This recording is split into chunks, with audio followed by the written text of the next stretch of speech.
প্রিয় দর্শক শ্রোতা, আসসালামু আলাইকুম। ধন্যবাদ আরেকটি ভিডিওতে। তো আজ মূলত দেখাবো ছাদে কিভাবে এই যে অ্যালোভেরা গাছ লাগাতে হয়।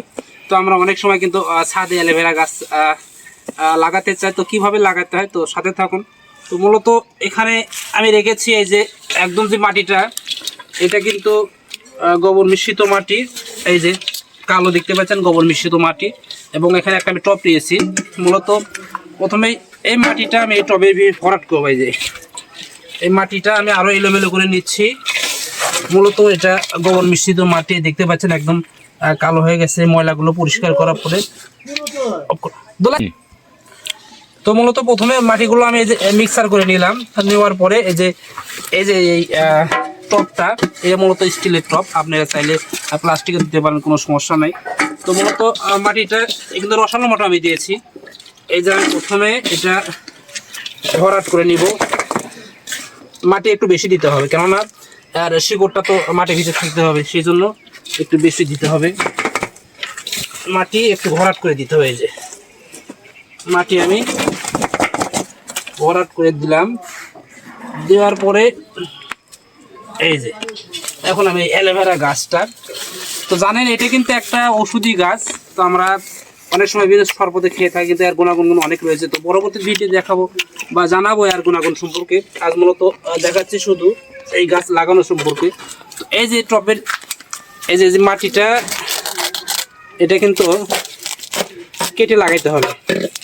এটা ওই অবস্থায় লাগালে কিন্তু শিপা যা শিকড়টা, এটা কিন্তু বড় হবে না। তো চাইবেন এটা একটা ধারালো কাটা যে কোনো যন্ত্র দিয়ে এটা কিন্তু এই মাটি এই যে আগলা করে নিলাম। নিয়ে এটা একটু গভীরে দিতে হবে, মাটি একটু বেশি দিয়েছিলাম। তো এই যে মূলত আমি এই মাপ করে একদম মাছ বরাবর দিয়ে দিলাম। দিয়ে এই যে মাটি, এই মাটি আবার এর গোড়া দিয়ে এই যে দিয়ে দিলাম। তো চাইবেন যে এই যে অ্যালোভেরা যে ডাইরেক্ট আর কি, এটা একটু উপরেই রাখবেন, মাটি যেন ওর ভিতরে না পড়ে।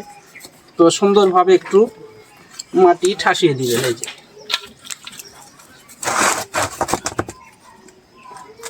এটা একটি ঔষধি গাছ এবং এর অনেক গুণাগুণ রয়েছে, যেটা আমি পরবর্তী ভিডিওতে জানাবো।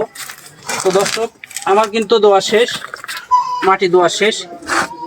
এই যে সুন্দর হয়ে গেল, সুন্দর কিন্তু হয়ে গেল দেখেন। এখন আমি এখানে ভিতরে এই যে হালকা পানি দিব। এই যে হালকা একটু পানি দিব। পানি দিলে পানি নিচে চলে যাবে। এই যে হালকা একটু পানি দিয়ে দিব। এই যে পানিটা কিন্তু একদম নিচের দিকে চলে যাবে। এই যে হয়ে গেল সুন্দর একটি গাছ লাগানো। তো এরপরে আপনি এটা যে কোনো প্রান্তে কিন্তু রাখতে পারবেন, বা যদি বলেন যে আমি এখানে রাখবো, এই যে এখানে রোদ পায়, এই যে রোদে মাছ বরাবর রেখে দিলাম। দর্শক, ধন্যবাদ সাথে থাকার জন্য। পরবর্তী ভিডিও দেখার আমন্ত্রণ রইল। আজ এই পর্যন্ত। আসসালামু আলাইকুম রহমতুল্লাহি ওয়া বারাকাতুহু।